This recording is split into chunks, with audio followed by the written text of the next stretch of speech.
Hello, this is David Rovix with another episode of Discussions with David. Since the pandemic hit and made touring and performing impossible, I've taken to broadcasting interviews with people who I can't visit in person anymore. They are live streamed most weekdays at 10 a.m. Pacific, 1 p.m. Eastern, 6 p.m. GMT on various platforms, including the Facebook pages of Popular Resistance and Cable Community Radio here in Portland, Oregon. All these interviews also then go out in podcast form afterwards, which you can find if you look up This Week with David Rovix on any podcasting platform or just go to davidrovix.com. I also do a live concert from my living room on the last Saturday of every month at 1 p.m. Pacific, 9 p.m. GMT. Today, we're spending the hour with musician, circus performer, and organizer Jennifer Bobette, who most people just know as Bobette. She is the accordion player in a fantastic folk punk band called the Union Thugs, who has a great new album out on Bandcamp right now with the best version of Anne Feeney's song War on the Workers ever recorded, in my opinion. She lives by the railroad tracks in Montreal, Quebec, and in her home city, she's more well known for being targeted for years by a massive gang of vicious sadists called the Montreal Police Department.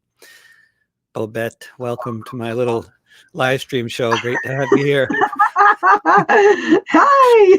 That's wonderful. And the banner behind you is, I love the banner behind you.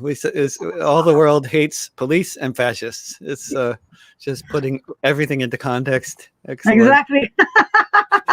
So this new album is just absolutely fantastic. And I don't know how long did it take to record? Was it a huge project in a studio or did it all come together quickly? Actually, it was a long and painful project just because it took us 1 year and a half to release. That's because common problem.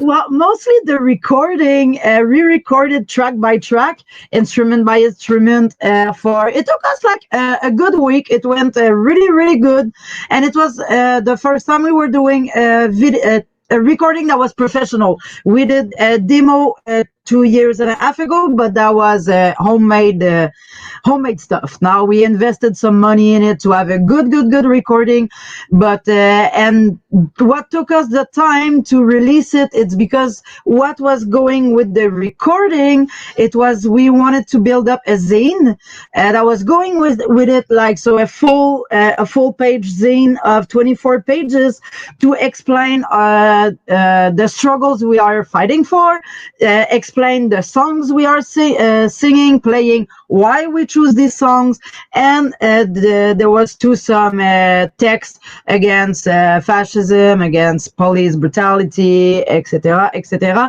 So it's mainly the zine that took us the longer to build and to release, because we wanted to release everything at the same time. So in total, 1 year and a half. And I cannot be more fucking happy of the result. It's the comeback we're having are incredible. It's selling really fast. We print 500 copies and we don't have a lot left already. A lot of labels bought our CDs and our zines, and it's going good. It's important that our message that we want to pass is going through the sky, through the sea, everywhere. So super happy. And the zine and the CD are both in physical form, and they both come out together. Yeah, exactly. So you have the full zine, and when you don't have a CD case, we put the CD like in a transparency plastic little pocket, and so you open the zine, and the pocket is glued in the front page of the zine. So mainly the zine is the cover of the CD.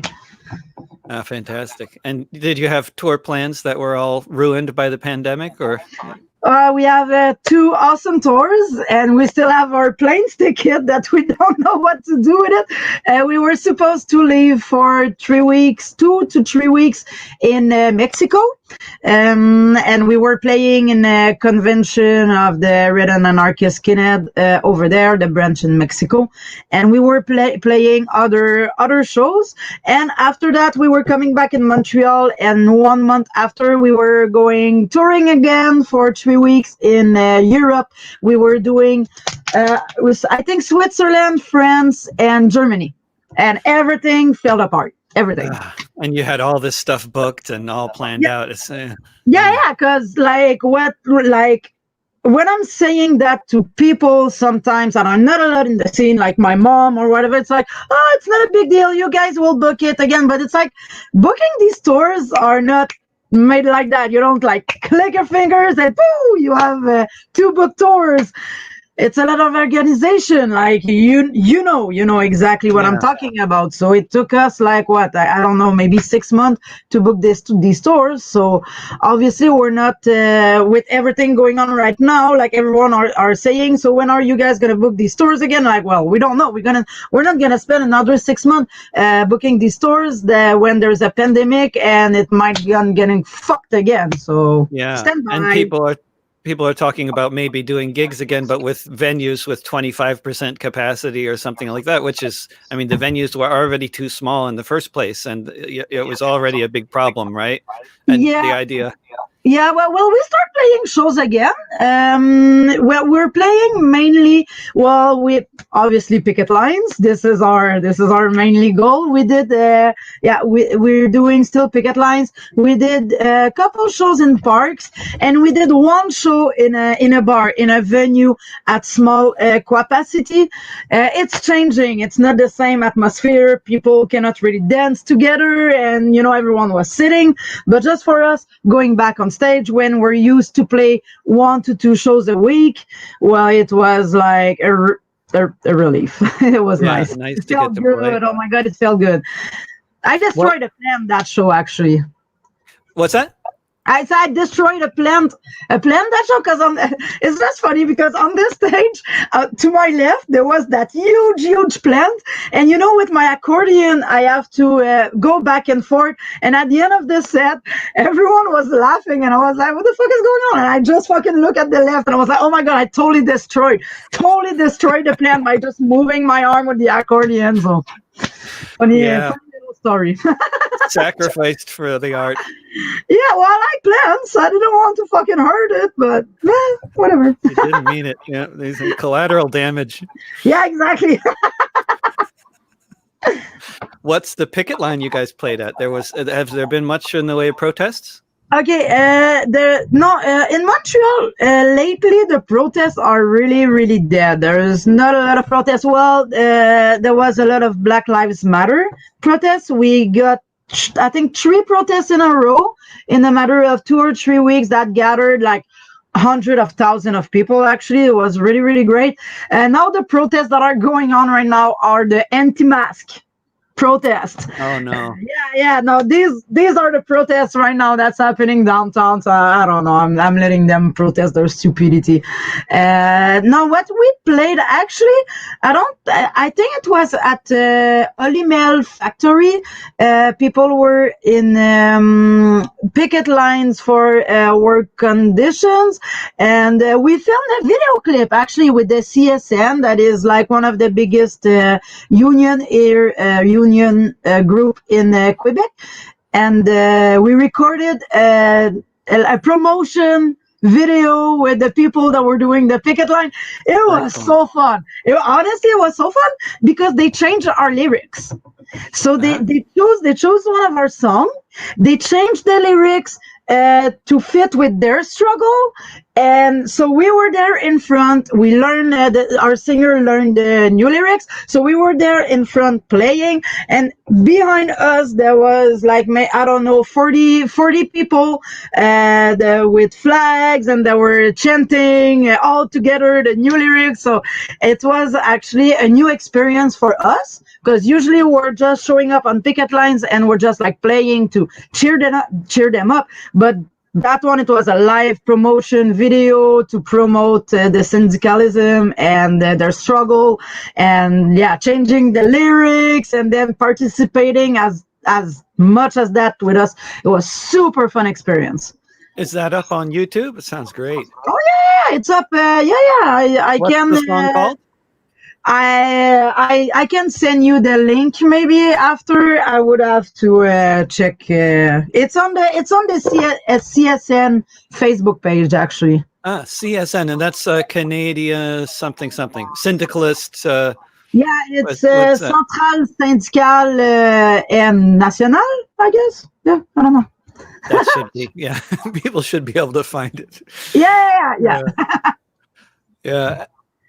So this, there have been some stuff going on around Black Lives Matter, and the Montreal, the police in Montreal. I mean, is it sort of is there statistically like a targeting, particularly of Black and brown people in Montreal, like in everywhere else? Well, yeah. Well, what's happening here in Montreal? We have Montreal North that is mostly there that are gathered all the people from different origin, and it's mostly it's been years it's been years and years and years that people living in Montreal North are shouting out loud that they are getting profiling because of their color of skin. And so what happened with the Black Lives Matter movement recently, it's these people got heard better, if I can say. People were more giving them a ear. So what happened? It's like obviously the union cup, la fraternité du SPVM, they said no, we're never targeting people for their origin of their color of skin. But the chief of the Montreal Cups say yes, it's true. Is that it happened, and we're gonna change that. And they say, like he said, he made like a big announcement, like it was 1 or 2 months ago. It's like, now times is gonna change. Now no one's gonna get arrested for their color of skin, and cops now will have to show proof of arrestations. Like, is that supposed to be like that already? It's like, so like it was a big fucking reveal for the cops and for the people of Montreal. And yeah, so that's it. It's pretty much what happened. Like the cops in Montreal stayed pretty quiet towards all that story. So yeah, there's not much to say about that. They know they are fucking up, and if we're just seeing the percentage of Asian or Black people in the cop service in Montreal, it's like small amount like that. I don't remember. They showed the statistic, and it's ridiculous. I think on like 1,000 cops, there is maybe 10 of them who are from different origins. So it's like, Wow. Yeah. But they didn't attack everything. It's say by itself that there's a systematic racial problem towards the Black communities in Montreal. Yeah, but they laid low during the protests, during the Black Lives Matter protests. They didn't take the opportunity to attack the protesters like in most cities in the U.S. Oh, no. Here it went really well, actually. And Right. It's nice, but no, they didn't. No, they didn't attack us. It's Canada and United States for the Black Lives Matter protests are totally the opposite. Right. Totally the opposite. So yesterday in the Guardian, I read a headline that the all the folks who are wrongly arrested, mass arrested at the 2010 G20 in Toronto. I was there, Yeah. but I didn't get arrested. But they got a settlement and tens of millions of dollars, and everybody gets $24,000 who was arrested. That's good. We wait 10 years and you get a little bit of justice. Yes, it's the minimum 10 years. 10 fucking years to have justice. If you take 10 years, divide by $20,000, it doesn't give much per year at the end, So, and I know it's gonna, like, cause there's a bunch of court dates related to protests, especially the Student Spring protests in 2012, because they were doing mass arrestation like in G20, but they were doing mass arrestation after mass arrestation for no fucking reason. Like, we couldn't fucking leave the gathering spot. As soon as we were putting a feet on the street, we were hundreds of people getting arrested, detained for over 8 hours without having access to toilet, food, water. We were piled back for hours and hours, like suffocating, and to be released with a $700 ticket. I've been collectioning these fucking tickets for years. And so all these protests that didn't happen, well, now we are waiting to have some compensation. It's getting discussed in court, but it's not been 10 years, so maybe in 4 or 5 years we're gonna hear about it. But for as long as for the G20 in Toronto, I don't know. There's a good documentary about it that I would suggest everyone to watch. It's called Into the Fire, and it's a independent media that covered on live spot the protest over there, and it explained exactly what happened and why all these people that are getting arrested is getting all that money right now. But when you think about that, and I'm good to talk about it because I sue the cops. I want some money. Money is money. It doesn't buy all the psychological violence that we got through the years with these cops. It doesn't erase that. And the physical violence too. I mean, how's your collarbone? And they broke bones of yours. The police did. Yeah, they broke my neck. Yeah, and so what's happening? It's like it doesn't excuse that. So this is like, it's really cool that like the city, blah blah blah. Like, how can I explain that? It's really like, okay, like people are giving, like the city's giving money, the government's giving money in exchange for what we got, but fuck, man, it's not. I never got satisfied. I'm not satisfied. It's like I did nightmares for years. Yeah. Like I got traumatized, and I'm like, okay, that money is it's gonna pay me my fucking psychiatric lesson that my psychologic class that I'm doing, and blah blah blah. So I don't know. I have a personal big issue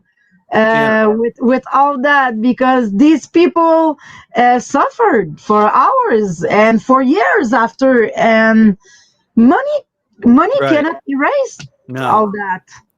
So, and that suffering you talk about, Bobette, I mean, just like I was reading an article that I can't remember, translated from French in the press in Montreal, that was writing about the police targeting of you.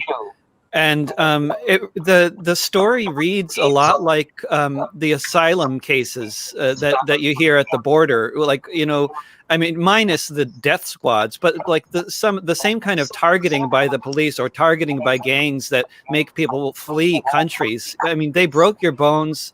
They went and visited you at your home at all kinds of random hours. They found you when you were outside somewhere and then started following you, and I mean, it's just incredible stuff for people to read who might not be familiar with the fact that police behave this way in the Western world. Yeah, no, it's crazy. I wonder if can you just talk about some of the experiences you've had with the Montreal police? I mean, just for the people out there that just have no idea. Well, mainly I'm going to do the big lines because, like, my story, I can talk for hours about that, but it's mainly, I was 10 years ago, I started booking shows in a punk venue middle of downtown, and there was a back alley that all these punks were drinking beers while waiting for the show. And always the same fucking cops, the same two ones in bicycle were giving us tickets for drinking, and they start knowing me because I was putting these shows each Monday for 4 years, so they knew exactly. They start knowing me, and now and it was okay, I guess. They were not like harassing me, but it's when the Student Spring in 2012 showed up 2 years later, they start showing me in protest, and I was always carrying a megaphone because I was part of the collective opposed to police brutality in Montreal, and it's a collective that don't like to do a lot of speeches. So I have a big mouth. I don't fucking care. I was like, man, give me the fucking megaphone. I'll do whatever fucking speeches it takes. And I have a lot to say. So during 2012, 13, 14, I was there, and I was not hiding myself. But everything I was doing was just doing speeches. I never fucking went in the front row and rock at them.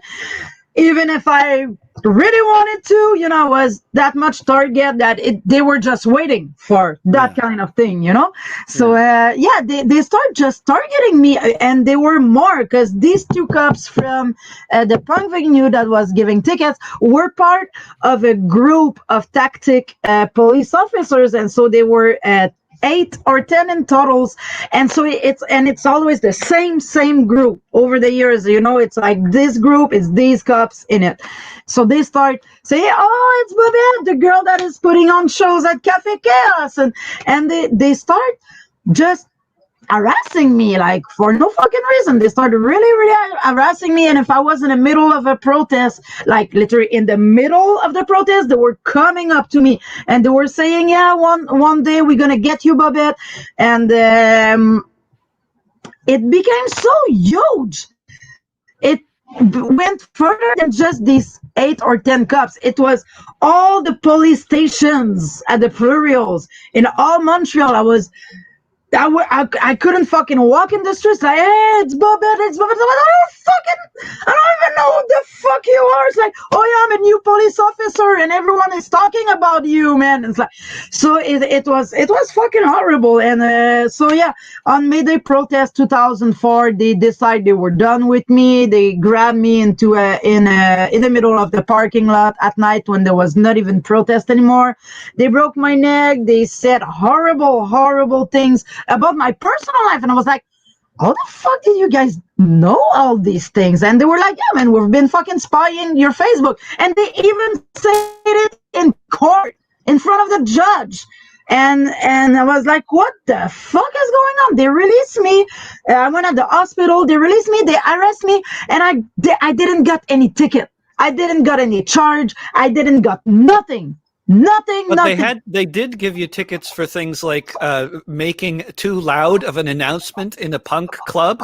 I mean, like you did, like there was some ticket you got for yelling at somebody for not bringing their amplifier, and and this was, you weren't even using a microphone, right? You're just yelling at somebody in your normal voice. That day that they arrest me, that they said, "We're done with you, you're going on tonight," I didn't get any acquisition. They released me. I went at the hospital, and I was like, "All right, that's it. I'm done. So I'm gonna fucking sue them." And not even 3 weeks after, I'm having a court date at the municipal court for a mass arrestation from 2012. And I'm there in the middle of the courtroom. There's these cops, the same fucking cops. They showed up. They grabbed me at 10. They put me out. They dragged me out by force out of the courtroom, and they arrested me with criminal charge of intimidation towards these police officers. They arrested you for intimidating them. Yeah, on that day in the municipal court. So I was like, "Oh my god. And this charge got dropped. I never went in court for that. So I was like, right. Okay, this is game on. This is totally political profiling. So I sued them for political profiling because for hit like police brutality, illegal search, illegal arrestation, illegal detention, and arrestation without good reason. And I won all of it. The fucking court dates took 5 fucking years. They did everything to postpone the court date because I was suing them in 2 different instances. Because as I was saying earlier, the superior court, the suing I was going against them, it's only for money. So they have a little fucking note in their file, but it doesn't get them suspended. It doesn't get them fired. It doesn't get them nothing. It's the city giving me money. And I was like, That's not satisfying me. I want them suspended. So that's why I'm the only person in Canada that went in both ways. I sued them in both ways, and I won. Great. I won. Great. I won. You got in both the police ways. suspended. Yeah, 8 days without salary, which is huge. in Quebec here, it's huge. It's one of the worst sentence you can get, and there's not a lot of cops, because if you see statistically in the police courts, there's over per year over 1,000 complaints against police officers, and on 1,000 cops being accused in police court, there's at the end there's maybe 5 to 10 cops that are getting charged. So yeah, the cops, they should be fired for this kind of Yeah. behavior. They Yeah, should be, perhaps even be punished. Don't fucking tell me that. Yeah. But like what they try to do is they try to postpone the police court, which happened. They succeeded because their game plan was they were sure they would win in the superior court, so they wanted to use the judgment in superior court and police court too. So the judge like, hey, see, we went in superior court and we won. So, but it turned against them because I won. I have the judgment to bring in police court. And when we showed up in police court, finally, they objected the deposit of the judgment. They said, no. Yeah, the lawyers of the cops, because their game was like failing all the fucking way. And I was like, and finally the judgment got accepted as a proof, evidence, and they got fucking suspended. But they tried to cancel literally the court because one of the cop, while he was giving his testimony, he said he felt intimidated by one person that was in the audience that was saying not even one word. So they tried so many things. That's why it took so many years, so fucking many years. And somebody in the audience was like looking at the cop in an intimidating way, like glaring perhaps, or like what was it? Like, man, and I don't know how you was seeing that, because the cops were looking at the judge and the person was in the back. I don't know how his eyes were turning all over the place to see what was happening in the back. And like me, I saw a psychologist person after, because I was having a lot of traumatism. So when the cops learned that we were depositing as a evidence, how can I say that? Just a bila, like our meetings that we had, like that's they hired a psychiatric. Yeah, man. So they could talk about how you traumatized them. And yes, to prove the other way that no, that girl didn't got traumatized. She didn't got any psychological. And I spent afternoons in small office with these fuckers that were trying to go into my head. I were fucking getting paid by the cops to try to prove something different. It was prove horrible. That you're not traumatized. It was fucking horrible. The fucking court dates. It lasts for, I don't remember, 7 or 8 days, all fucking days. I was living there. I was fucking crying. It's like, it's exhausted, and seeing these cops. Yeah. That assault you mentally, physically for so many years in front of you all the fucking time. And them, they were laughing. They were passing them, between them, some small notes and laughing. And even their own fucking lawyer, they were like, dude, like, stood up, like, come on, man. Like, so yeah, horrible. But I went through it and I fucking won. Yeah. And it's opening a lot of support too. There was huge support for you. I mean, you became, I mean, they're as big as the protests were in 2012 around the tuition fees and stuff. There were also really big protests against the police brutality, specifically against their brutalizing of you. Yeah. Right. I mean, that was like, yeah. And so I've been helping people since so many years for their fights against police brutality. So I think people were just, well, it's payback now. We're gonna fucking show that girl some support, because I've been showing them some support, I guess. I don't know. And also they could see that what was happening to you was just completely insane too. Yeah. I mean, Yeah, So you are and tuned to Discussions with David, which goes out live most weekdays at 10 a.m. Pacific, 1 p.m. Eastern, 6 p.m. GMT on the Facebook pages of Popular Resistance, Kebu Community Radio, and elsewhere. You can find it in podcast form if you look for This Week with David Rovix on any podcasting platform, as well as at patreon.com/David Rovix and at davidrovix.com. I wonder if you can the movement that was happening in 2012 was really like not happening anywhere outside of Quebec, and a lot of people, especially in the U.S., didn't even hear anything about it. I mean, they know nothing about this whole huge hundreds of thousands of people in the for streets. real? Yeah, it was just like not in the news at all, unless you knew people in Quebec. But Wow. I wonder, which is really surprising, I know. But can you tell people about what was going on then? I mean, it was really a massive and very successful movement to stop the increase in tuition fees. Yeah, exactly. Well, you said it. It was to stop that, and so it lasts for, oh my God, 8 months. But 8 months, like a radical 8 months with 1 to 2 to 3 protests a day. It was all over the fucking place, and I really like how it was organized, because you were having a protest in the day early for families.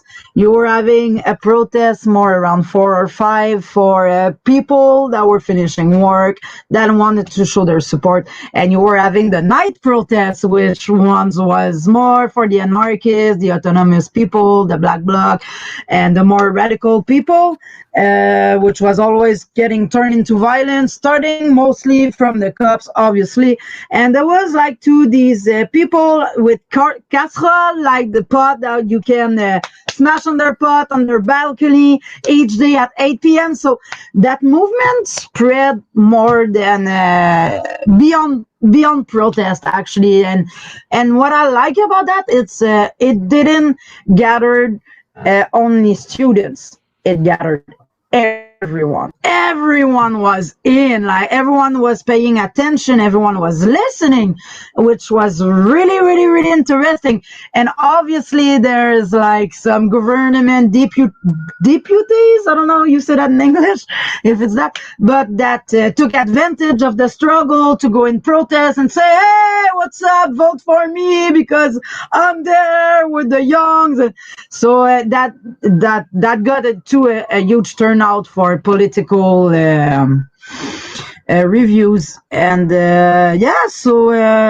man, that's such a long time ago. I bet. Right. Well, you asked me 8 years later, so I'm just trying to remember. I know, it seems like forever ago. Yeah, I mean, there's been a lot that's happened since then. For 8 months, it went all over towns, man. And it was not only in Montreal; it was in each city. There was each city at like 8 p.m. There was a protest somewhere in bunch of cities, and it was like always hundred and thousand of people. There was like our biggest protest in all Quebec history was totally during 2012, totally. And it started out as just students, and then it expanded after that. It always, what I mean by expanded, it was always about the fees tuition in school. It's just the reception, I don't know, the reception of the cops towards this protest start having question about mostly the rubber bullets, all these the tear gas. So I'm saying it spread more in that way, that people that don't pay attention to these things usually we're sitting on their couch and we're seeing in the news, because it was always live footage, and they were seeing that cops were always out of fucking control. And it's like, why using all these weapons against students that are just asking free school? So it's like on that side that we got a lot of popularity. And It's really, I mean, the story, I've been thinking about it a lot, not just because I was going to be talking to you, but because I'm thinking that it sort of parallels so much of what's happening throughout the United States in every city in the country these Yeah, days. But it yeah, was like, I mean, this when people talk about, oh, this is unprecedented, the word unprecedented is used a lot to describe a lot of things about the pandemic and about the extent of the protests across the U.S. these days. But what was going on in Montreal was like, I mean, it was. Absolutely massive and so sustained. And I mean, really, I don't think I'm not sure if there's anything quite like it that's been happening here also in the US in the past few months. I mean, how big the protests were in Montreal and how, you know, how much it was happening every day for so many months, as you described. And then it was, so you're saying it was like different kinds of protests were happening at different times of the day, which is also kind of like what's going on here too. It's yeah. that's very, Yeah, and no, but it was not only protests, like because there was public assembly, like students were voting the strike. You know, people were voting the strike, and there were some students that were still going in class with scabs, and so there was people that were dressed all in black, and their work was making sure going class to class and stop the classes. It's like, we're on strike. We voted for a strike. You guys will not do that. So, wonderful. so during these 8 months, there was a lot of students that were trying still to go to school, and it was literally impossible because it was getting shut down physically. That is so interesting, because that really, it brings up something I've been thinking a lot about, is how so many successful social movements do involve some degree of that kind of tactic, like some kind of like, we need to be together here, and there's some consequences if you don't, if you're not in solidarity. Yeah. Yeah, totally. All tactics are really, really good, and it worked really well. It worked really fucking well. What happened with those classes? They, like, the students and the teachers just stopped trying to hold classes. Oh The yeah, ones they who were are still. leaving because the people that were saying stop, they were staying, and they were not letting the teacher keep going his classes or her classes until everyone was leaving the class, including the teacher. And what happened to those folks who were doing those kinds of disruptions? Were they attacked by the police? No, we're like, what? Because it was always on random times, and because it was so quick, police never had time to show up. It was not planned, and like at 8:30 p.m. we're all doing that. It was always at random times of the day. So no, cops never got a chance to go stop that, actually, because it was so spontaneous, so quick that, yeah. There's a lesson in that too, huh? That's, I mean, agreeing on a spontaneous, or on a tactic, and then spontaneously acting on it without making a big, here's when the showdown is, here's the plan. Because, I mean, here in Portland, it's been like every night there's direct action groups that put up posts on Twitter saying the fight begins at 9 p.m. basically, you know. So it's like, if you're going to fight the cops, show up here, and that's where it'll be happening, you know. So it's like everybody knows, including the cops, obviously. Yeah. You know, it's a little, Yes, exactly. Yeah. Yeah. So, do you have any, what do you think you might do after the pandemic is over? Do you think you might actually organize a tour? Is that going to be, are you talking about it, or are people talking about the future? Like this has an end, or is it's more like we have no idea? We have no idea. Like here in Montreal, there's no shows that started yet. In outside of Montreal, I went to see a couple shows in venues, punk shows, but in Montreal, we're like always the last. And you know me, I run a fucking venue here, and there's no shows, and I'm like, ah! But no, there's no plans. No one is making plans, and now we can, like, the government announced that we can book shows at 250 people with 50% capacity, but no one is doing Nobody's it. doing it. No, I don't know why. I know why I'm not doing it, and I'm not gonna say it on live on whatever. But you know, I'm waiting for other venues to start booking shows. But no, so far Montreal is like on a huge standby. Yeah, and I mean, the venue there, Trackseed, right? Trackside? Yeah. Trackside. Oh, so it's just like the English trackside by the trackside. Yeah, Okay. I didn't realize. because the venue is at the tracks, Yeah. on track side. Play on word stuff. Anyway. And it's only, I mean, it's basically a room that like 50 people can fit in if they really are friendly with each other. I mean, maybe 70 if they're totally packed in like sardines. But then the idea of like 50% capacity on a venue like that, which is probably, if it were officially announced what the capacity is, it would probably be like capacity of 30 or something. And so, I mean, like, it's just so totally impractical, this idea of doing a show for 15 people. There's no point at all of doing that. So no, and that's why there's like you know Catacombs was a big venue in Montreal where it got shut down. It closed at the end of last year, and it sucks because that venue could manage to start redoing show, but now the only venues that are still open in Montreal for the underground scene are all really small venues, so there's nothing we can do about that. No one knows, man, when we're gonna start having shows again, but one thing I know, it's everyone start going crazy. Right, including myself. Yeah, but really, literally, I mean, there's a lot of serious mental anguish, a lot of depression, a lot of anxiety. It's really a big issue, huh? And but in Canada generally, what's that? A lot of domestic violence. Right. It's got proven statistically during since the beginning of the pandemic. Domestic violence got really up, and that's not good. No. But then in Canada, across Canada, everybody is getting almost everybody is getting some money from the government every month during the pandemic. So you're not looking at a big eviction crisis like we are here. No, I don't. I don't know, but I don't think so. But no, so far, so good. Everyone have money, because me, I literally lost my job because of the pandemic, because I'm doing carpentry for music festival, which not happening at all. So I'm receiving that money, but there's a lot. Well, this is the struggle, because the government is giving right now money to everyone who is asking it. They don't look up.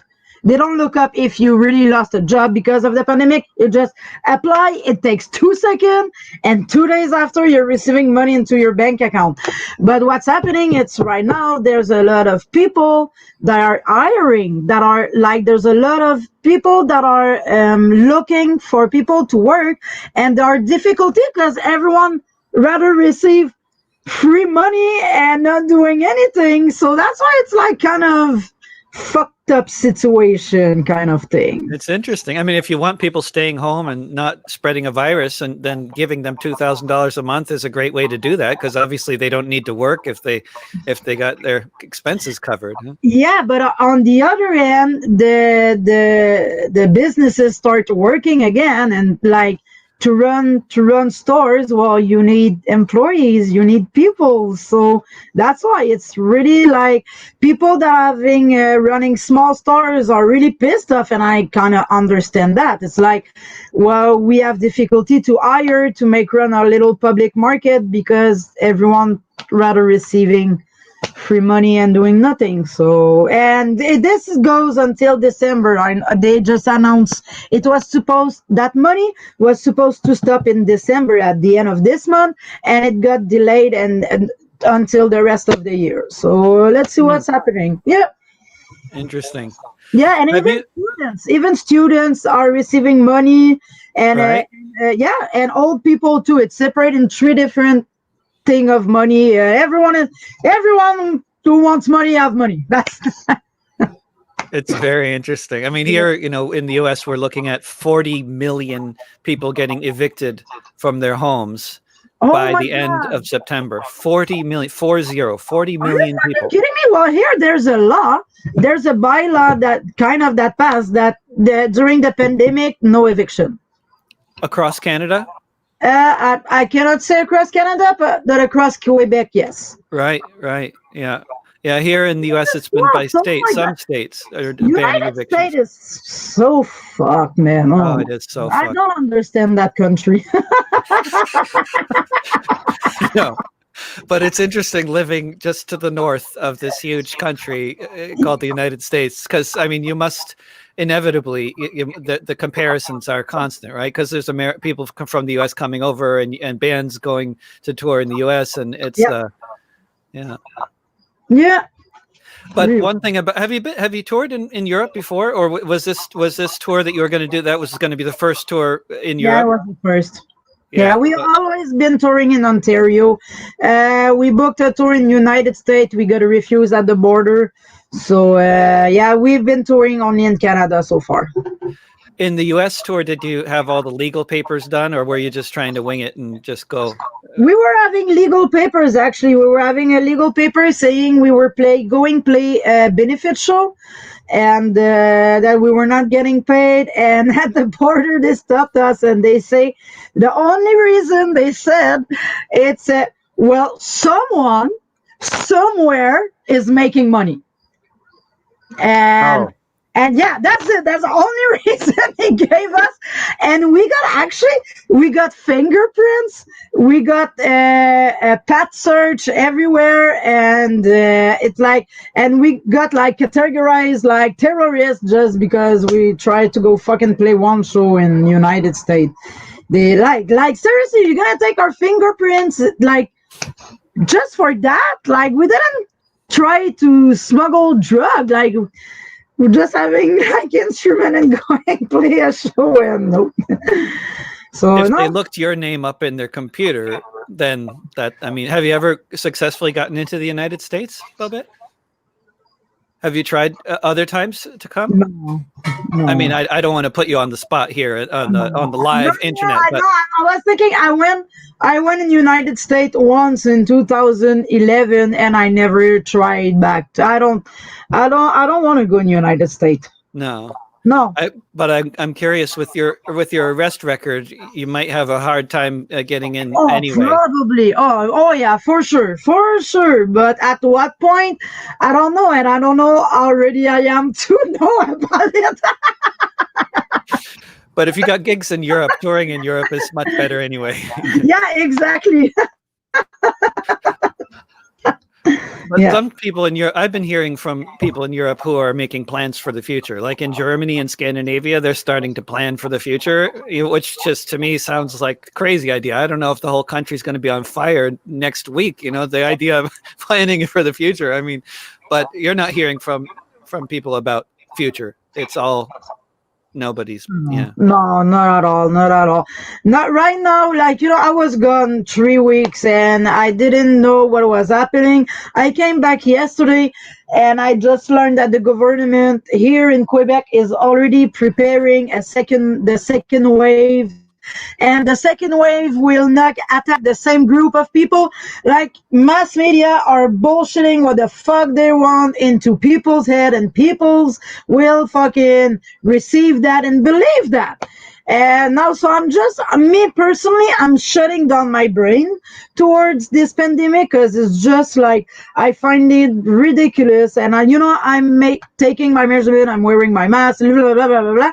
But I don't want to know any further. I don't want to know what the government is planning for the second wave and blah, blah, blah, what they think. Because at that point, honestly, it's alienation. Totally alienation. It's like putting stuff into people's head and all the time, and people will believe what the fuck they want. And it's like they said once at TV, it can be transmitted towards your dog, and now everyone is freaking out. Dogs cannot approach each other. It's like, you know what I mean. But there was no You're going to stop the dog from sniffing each other's butts. Catch the virus through the dog, but it's that, and me, I'm so fucking sick of that.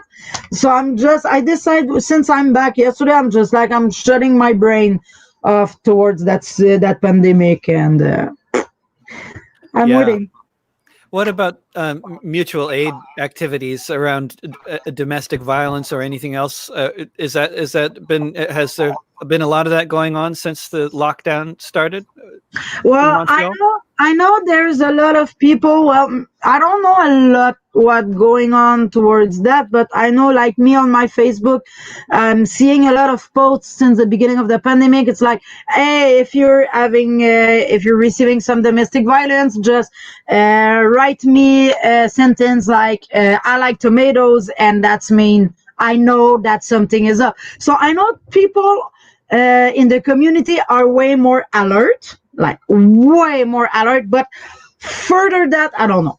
Mm-hmm. I honestly don't know. I just know statistically with the people that are working on phone with domestic violence people, that it's got increased by a lot, but at one point the work is done. I don't know. And you just got back from a camping trip. Have you thought about moving out of the city? I mean, these Okay, days, no, a lot of people are leaving. you don't understand. No? Yes. Yes, it's I have an awesome possibility of moving out by the sea at 6 hours away from here, and the only thing that hold me back it's my bed, because at that point I would be ready to give up trackside to go to move out. It's yeah, because 6 hours would be a long drive to come host a show at Trackside every week. yes. Well, I could still do some work to distance, but it's been 10 years I'm booking shows. It's been 10 years I'm there, and it's like, I'm never gonna block myself from awesome opportunity for me, because I have a venue, like a venue can be run without me, or I can help from distance, but it's mostly my band that hold me back. I'm like, I'm not ready to leave my band. If it was honestly, if it was a random band that were playing in show and that's it, I wouldn't have any trouble quitting that band. But Union Tugs is not that at all. It's a real fucking struggle that we're bringing into action with our music, and that it's like, it's my life. It's so important for me that I'm not ready to give that up. I'm not. But yeah, I thought of it. Oh my god, I'm trying not to think too much about it, to not make a stupid move. Could be a nice punk rock vacation home for all kinds of folks from Trackside. Yes. What's the town? Is it a particular place that you love? It's called Trois Pistoles, and that's why it hurt, because I was just there at the last of my vacation, and I was working on the new venue that would be over there. So I was like, oh my god, like, do I'm investing myself in a new venue? And so yeah, so there will be a venue in this town. Yeah, a venue in this little town, 6 hours away. Is it a really small town? Oh yeah, oh yes, it's really well where it is. It's called it's River Trois Pistoles, so it's not even in the city of Trois Pistoles, and I think it's 4th Street. Oh, that river. What's the town called? River something. River Trois Pistoles. Yeah, I think I went there. You go through that town on the way to Quebec. No, not like if you're driving from. Not on the way to Quebec City. No, it's on the way to Gaspésie. It's halfway between Montreal and Gaspésie. Okay. Yeah. So yeah. Yeah, because if a town has at least a few thousand people in it, then it can be big enough to support a punk venue. It seems. I mean, it can be done if it's far enough from other cities, right? It has to be far enough away so that people aren't driving to Montreal to catch shows, right? Yeah, exactly. But no, I love Fatal. I love Trackside. I love my band. And what I'm going to do is I'm going to take more vacation than just running away from everything. Yeah, that's good. Vacations. Yeah. Yeah. Well, Bobette, it's been such a pleasure having you on my little live stream show. Thank you. It was so much fun. Yeah, really. Thank you. Yeah, it's so good to catch up with people, because I never get to talk to anybody above the age of 4, unless I make a point of it, you know. I have small children, so you get into this bubble, you know, where you have to be very purposeful if you want to have adult conversation. Oh, well, I hope you're doing well, and thank you a lot for the interview. It was nice. Yeah, thank you. Take care. See you again. Bye. Bye-bye. And thanks everybody for tuning in. This has been a conversation with Jennifer Bobette in Montreal. And you can find all of these discussions archived in various places, including on my YouTube channel at youtube.com/drovics in the Discussions with David playlist. You'll also find them all in podcast form if you look for This Week with David Rovics on any podcasting platform, or just go to davidrovics.com. If you want to support my broadcasting efforts, you're most welcome to become a patron at patreon.com/davidrovics. And incidentally, the Union Thugs also have a Patreon page. And you can find all of these broadcasts there on my on Patreon for anyone to download, along with some patron-only offerings as well, such as my 16-part audio memoir. If you're in the Portland area, please go to artistsforrentcontrol.org and sign up to receive text notifications so you can be part of Portland emergency eviction response when the investment banks that own half of the city start trying to evict so many of our neighbors. If you want to help make my next album a multi-instrumental success, check out davidrovics.com/pandemic sessions. Remember, don't pay the rent. Don't be afraid of your neighbors. Mutual aid will get us through. Bye for now.